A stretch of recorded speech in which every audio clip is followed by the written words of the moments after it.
तो हम आप लोगों के पास इसलिए आए हैं कि ये बताना चाह रहे हैं हम कि बहुत लोगों का डाउट है कि प्रीवियस ईयर कैसे सॉल्व करना है, कितना बार सॉल्व करना है, कैसे सॉल्व करना है, उसको एनालाइज कैसे करना है, टेस्ट सीरीज़ कब देना है, इस तरह का बहुत सारा डाउट्स आया है और आता भी है, सबके साथ होता है, मेरे साथ भी हुआ था।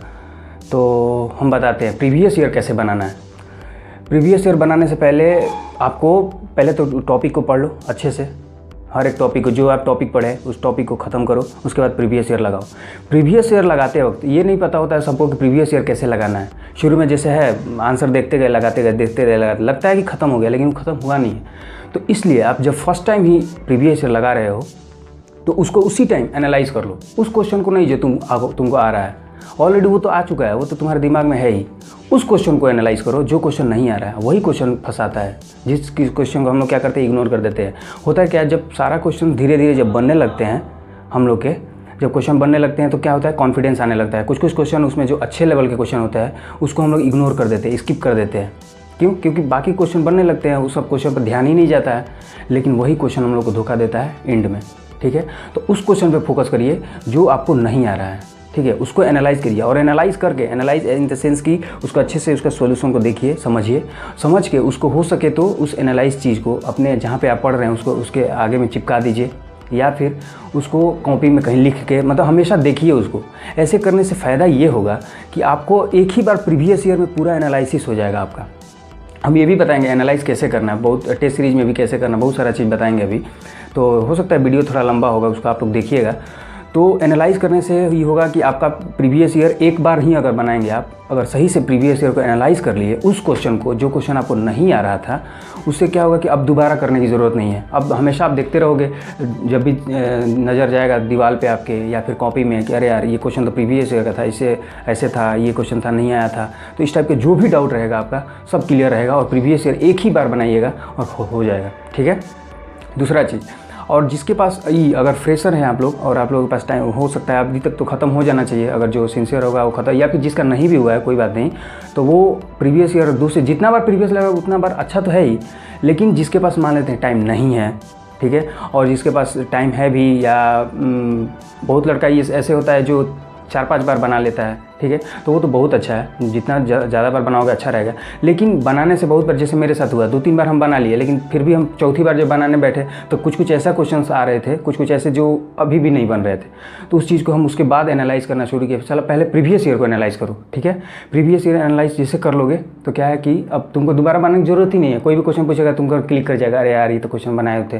ठीक है, तेरा प्रीवियस ईयर के बाद, और उसके बाद टेस्ट सीरीज। बहुत लोग बस दिमाग में बैठा है, बहुत लोग टॉपर का वीडियो देख के और ये सोच लेते हैं कि टेस्ट सीरीज देना है, टेस्ट सीरीज मोस्ट इंपॉर्टेंट है और टेस्ट सीरीज को ही दे के उसको एनालाइज कर लो तो हो जाएगा। ऐसा कुछ नहीं है। आप पहले प्रीवियस ईयर को सही से करो। अगर प्रीवियस ईयर आपका सही नहीं रहेगा, प्रीवियस ईयर का कॉन्सेप्ट सही नहीं रहेगा, तो टेस्ट सीरीज में आप अच्छा करके भी कुछ नहीं कर सकते।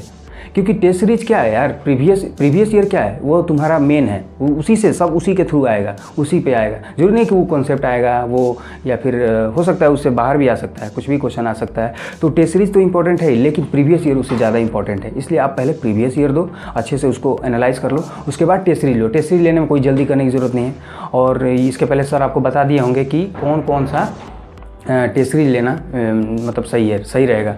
एस एकेडमी ले लेना और मेडिजी तो लेना ही लेना। ठीक है, गेट एकेडमी मत लेना, क्योंकि वो इलेक्ट्रिकल के लिए सही है, हम लोग के लिए सही नहीं है। हम लोग लिए थे पिछला बार, तो इसलिए बोल रहे हैं। और ये है टेस्ट सीरीज में बहुत लोगों का ये भी डाउट था कि टेस्ट सीरीज एनालिसिस कैसे करते हैं। एनालिसिस में इन द सेंस कि बहुत लोग ये बोलता है कि एनालिसिस मतलब जो क्वेश्चंस नहीं आ रहा है उसको क्वेश्चन को लिखो फिर करो, ऐसे सोचो। बहुत सारा अगर हम लोग टेस्ट दे रहे हैं तो ऐसे करने पे बहुत ज़्यादा दिक्कत आएगा। कितना क्वेश्चन लिखोगे यार, लिखते रह जाओगे। ठीक है, तो उस केस में क्या करना है तुमको कि जैसे है जो भी क्वेश्चन आया तो क्वेश्चन को तुम पढ़ो पहले, तो जो है अपना थ्योरी है उसको पढ़ के उसके बाद टेस्ट देना ही देना है। ठीक है, फुल लेंथ दे रहे हो या पार्ट, कोई भी टेस्ट दे रहे हो, कोई भी टेस्ट सीरीज का, तो टेस्ट देते वक्त ठीक है बहुत ऐसा क्वेश्चन आएगा जो आउट ऑफ सिलेबस होगा, जैसे लगेगा कि अरे ये तो पढ़े ही नहीं है, ये तो आया हुआ है क्वेश्चन। ठीक है, तो वहाँ पे वो तुम्हारा कॉमन सेंस काम करेगा, या फिर जो भी कि तुम देखे हो अभी तक का गेट के लेवल कि क्या इस तरह का क्वेश्चन पूछा है। हो सकता है बहुत सारा क्वेश्चन ऐसा होता है जो बेकार होता है, दिमाग डिस्टर्ब करने के लिए होता है, तो उस सब क्वेश्चन को इग्नोर करो। अगर उसके पीछे भागोगे तो फिर गड़बड़ हो जाएगी, फिर डिप्रेशन में आ जाओगे, वहीं फ्रस्ट्रेशन में आ जाओगे। पहले वो देखो कि जो हम पढ़े हुए हैं, हाँ जहाँ से पढ़ो वो तो अच्छा ही जगह से पढ़ रहे होगे, जो भी मेडजी का मटेरियल से पढ़ो या जहाँ से भी जो भी तुम्हारा सोर्स है पढ़ने का वो तो सही होगा ही होगा। उसके बाहर अगर क्वेश्चन आ रहा है तो कुछ कुछ क्वेश्चन होता है जो फील हो जाता है, अरे यार ये तो इंपॉर्टेंट क्वेश्चन है, उसको नोट डाउन करो, उसी को एनालाइज करते हैं, उसको नोट डाउन करो, उस क्वेश्चन को जरूर नोट डाउन करो जो अच्छा क्वेश्चन है, अच्छे लेवल के क्वेश्चन है, उसके कॉन्सेप्ट को लिखो, उसका सोल्यूशन नहीं लिखने की कोई ज़रूरत नहीं है। क्वेश्चन अगर समझ नहीं आता है तो रटने वाला काम मत करना, लिखना ही नहीं, छोड़ दो, नहीं तो फिर से उम्मीद जगह रहेगा, अरे यार ये तो लिखे थे आया नहीं। जो समझ में आएगा उसी को लिखना, उसको समझना लिखना, और या फिर दोस्तों से पूछ लेना अगर नहीं आ रहा है तो, या यूट्यूब पे देख लेना, ठीक है। तो ये है टेस्ट सीरीज़ का। और एनालिसिस में ये भी होता है कि बहुत ऐसा क्वेश्चन होता है जिसे हम लोग कर लिए 3 घंटा का, जैसे फुल लेंथ का हम बात कर रहे हैं, 3 घंटा हम लोग दे दिए तो सोचते हैं कि अरे एग्जाम तो दे दिए, अब एनालाइज करेंगे 1 घंटा बाद आराम करके, ठीक है रेस्ट कर लो, लेकिन उसके बाद मन नहीं करता एनालाइज करने का। उसमें क्या होता है कि बड़ा कुछ क्वेश्चंस रहते हैं जो जिनका सोल्यूशन बहुत ईजी होता है, बहुत सही होता है, सरल होता है, लेकिन हम लोग करते नहीं है, क्योंकि शुरू में पूरा देते देते टेस्ट जब नीचे जाते हैं तो 2 नंबर वाले क्वेश्चन में जो कुछ बड़े लेंदी क्वेश्चन दिखते हैं, उनका सोल्यूशन ईजी रहता है, तुम लोग ध्यान से देखना। उसमें हम फंसे हुए थे क्योंकि हम शुरू में बनाए थे लेंदी वाले क्वेश्चन तो बनने लगे थे, लेकिन लास्ट में हम धीरे धीरे स्किप करने लगे, अरे यार ये तो बन ही जाएगा क्या करना है। लेकिन वो चीज़ हमको एग्जाम हॉल में बहुत दिक्कत किया था, जिसकी वजह से हम आते हुए 2-3 क्वेश्चन हम नहीं बना पाए थे, बड़ा जिसका था लेंथ, ठीक है। तो उस तरह के क्वेश्चन को जरूर सॉल्व करना, ठीक है। वो क्वेश्चन रहता है बहुत इजी है, बहुत सॉल्यूशन उसका इजी रहता है, आराम से बना लोगे, लेकिन देख के डिफाई हो जाता है। तो उस तरह के क्वेश्चन को जरूर सॉल्व करना पहले। इसलिए कभी भी टेस्ट सीरीज दो तो मेरा अपना खुद का ओपिनियन है कि टेस्ट सीरीज में ना 1 नंबर से पहले 2 नंबर को बनाने की कोशिश करो, और 2 नंबर नीचे से, हम लोग नीचे से करते थे, नीचे से शुरू करना बनाने के लिए, क्योंकि नीचे में क्या रहता है लेंदी क्वेश्चन रहता है और ईजी रहता है, वह से शुरू करना। या फिर तुम्हारा अपना है, ये मेरा व्यू था, तुम अपने से अगर लगता है कि 1 नंबर से एप्टीट्यूड से तो सही है, ठीक है। तो ये है, ये तरह मतलब टेस्ट सीरीज़ कैसे देना है, क्या करना है। और प्रीवियस ईयर लगाने का एक और तरीका है कि अगर तुम्हारे पास टाइम है तो प्रीवियस ईयर को 3 पार्ट में बांट दो। एक बार तो जो टॉपिक तुम पढ़े उस टाइम तो लगाना ही लगाना है। दूसरा कि पूरा टॉपिक पढ़ लिए, हर चीज़ क्लियर हो गया, और उसके बाद एक बार और लगाओ। दोबारा लगाने से टेस्ट सीरीज़ का फ़ायदा क्या है ना कि दोबारा में शॉर्ट नोट्स तुरंत मत बनाना। शॉर्ट नोट्स बहुत लोग होता है कि एक टॉपिक पढ़ा शॉर्ट नोट्स बना दी, ऐसा नहीं।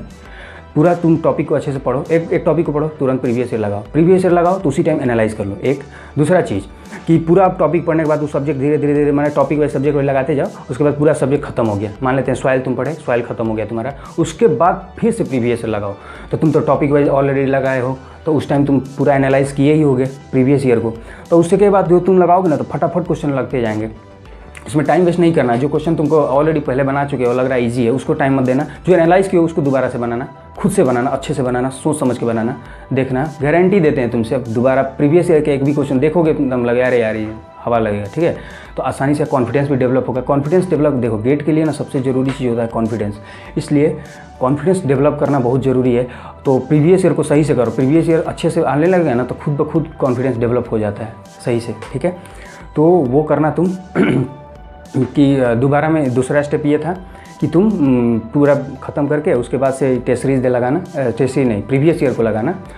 और प्रीवियस ईयर लगाने के बाद, ठीक है, उसके बाद तुम ये शॉर्ट नोट्स रेडी करना। शॉर्ट नोट्स कैसे बनाना है, तो शॉर्ट नोट्स जो तुम्हारा अपना नोट्स है उससे जहाँ से भी तुम सोर्स से पढ़े हो उसका शॉर्ट नोट्स तो बनाना ही बनाना है। उसके बाद जो प्रीवियस ईयर में जो तुम हम बोले थे एनालाइज़ किए हो उस पार्ट से उसको डालना अपने शॉर्ट नोट्स में, क्योंकि यही शॉर्ट नोट्स बनाने में बहुत टाइम लगता है, 2-3 घंटा जाता है। लेकिन ये उस टाइम लगता है कि अरे यार क्या पढ़ रहे हैं, क्योंकि उस टाइम हम लोग पढ़े हुए रहते हैं अपना सोर्स पूरा, तो ध्यान में रहता है पूरा। तो शॉर्ट नोट्स बनाना लगता है कि अरे यार टाइम वेस्ट कर रहे हैं, लेकिन ऐसा नहीं है। ये आपको बहुत काम देगा। लास्ट में टाइम ही नहीं मिलेगा, उस टाइम लगेगा कि अरे यार क्या पढ़े, इतना जल्दी हो जाता है ना, इतना डिप्रेशन फ्रस्ट्रेशन में आ जाओगे कि लगेगा क्या पढ़े। तो उस टाइम ये रहेगा ना शॉर्ट नोट्स, बहुत काम देगा। इसलिए शॉर्ट नोट्स को जरूर बनाना, ठीक है। शॉर्ट नोट्स बनाने से बहुत फ़ायदा है। कॉन्फिडेंस सबसे बड़ा कॉन्फिडेंस है यार। हम लोग हर चीज़ क्यों करते हैं, कॉन्फिडेंस बढ़ाने के लिए। अगर कॉन्फिडेंस रहेगा, कॉन्फिडेंस कब रहेगा, जब अच्छे से पढ़ोगे तो कॉन्फिडेंस बढ़ाओ। वो सब इसी सबसे आएगा। ये सब तुम्हारा पहले का मतलब स्टेप है, सक्सेस होने का ये सबसे बड़ा स्टेप है, गेट क्वालिफाई करने का स्टेप है। इसको करो, ठीक है। और देखो ये तो तुम कर लिए, प्रीवियस ईयर को लगा के जो भी है उसका शॉर्ट नोट्स में कर लिए, ऐड कर लिए। उसके बाद सब कुछ हो गया, उसके बाद टेस्ट सीरीज लो। जब सारा सब्जेक्ट खत्म हो गया उसके बाद टेस्ट सीरीज लो। टेस्ट सीरीज में अगर पार्ट वाइज कोई टेस्ट नहीं दे रहा तो कोई प्रॉब्लम नहीं है, पार्ट वाइज मत ही देना। हम दिए थे, कोई ज़्यादा हमको दिखा नहीं कुछ फ़ायदा, ठीक है। सब्जेक्ट वाइज देना है तो दे देना। सब्जेक्ट वाइज में सब सब्जेक्ट का देना जरूरी नहीं है, जो सब्जेक्ट तुमको लगता है कि वेटेज वाले हैं उसको देना। और जो टॉपिक जैसे लग रहा है कमज़ोर है, जो तुम्हारा वीक है उसको देना, ठीक है। और बाकी फुल लेंथ तो एकदम देना ही देना। फुल लेंथ में भी 2 तरह का होता है, जैसे मेडजी में आता है एक एडवांस लेवल का आता है टेस्ट फुल लेंथ, और एक ऐसे होता है, और मेन होता है मॉक टेस्ट। तो मॉक टेस्ट इंपॉर्टेंट है, वही गेट के पैटर्न पे होता है। ठीक है ना। तो मॉक टेस्ट को ज़्यादा सीरियसली लेना और उसी को देना, उसके मार्क्स को देखना और एनालाइज़ करना, ठीक है। और एनालाइज़ सीरियसली ढंग से करना दोस्त, एनालाइज़ करना बहुत ज़रूरी है। तो बता ही दिए इतना, ठीक है। तो ये था तुम्हारा। और उसके बाद क्या होता है कि हाँ, एक और चीज़, ये सब हुआ टेस्ट सीरीज कैसे देना है, क्या करना है। उसके बाद आता है मोटिवेशन, ठीक है। तो मोटिवेट रहने के लिए क्या करना होगा, अभी जैसे तुम्हारा आ गया ये सितंबर ख़त्म होने, अक्टूबर आने वाला है, ठीक है। अभी तुम लोगों को एकदम जोश में लग जाना चाहिए।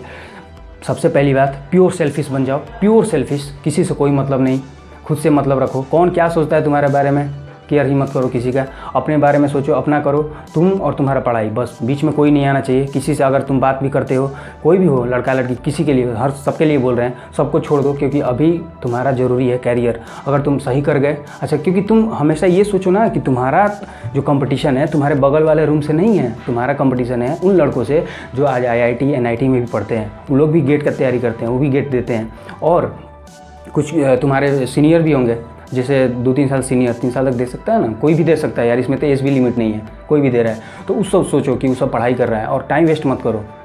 मूवी देखो, कब देखो, जैसे कोई अच्छी मूवी आई तो रेस्ट भी तो देना जरूरी है ना। तो कोई टाइम फिक्स कर लो, यार मूवी देखने से क्या होता है ना, मूवी देखोगे तो फील होगा अंदर से, अरे यार बहुत टाइम वेस्ट कर दिया, अब पढ़ेंगे। उस टाइम जो पढ़ाई होता है ना, बड़ी आउटपुट निकलता है, क्योंकि उस टाइम गुस्सा रहता है पढ़ने का, तो उस टाइम ऐसे है। तो इसलिए कभी कभी मूवी देख लिया करो, घूम लिया करो, पूरा लगे मत रहो। लेकिन हाँ, जब करो तो पूरा एकदम डेडिकेशन के साथ करो, क्योंकि रिज़ल्ट देना हम लोगों को। और पूरा अगर दिल से कर दिए ना दोस्त, पक्का रिज़ल्ट आएगा, 100% आएगा, ठीक है। और हमेशा ध्यान रखना कि अब क्या बोलें, थैंक यू। और चैनल को सब्सक्राइब कर देना, ठीक है, सब्सक्राइब कर देना। और भी मोटिवेशनल वीडियो डालेंगे, ये मोटिवेशनल नहीं था, ऐसे ही बीच में आया मन में तो बोल दिए। और तुम लोगों को स्पेशली डालेंगे एक थोड़ा जोश वाला वीडियो, आला रे आला, उस टाइप से तो डालेंगे, ठीक है। ये टेस्ट सीरीज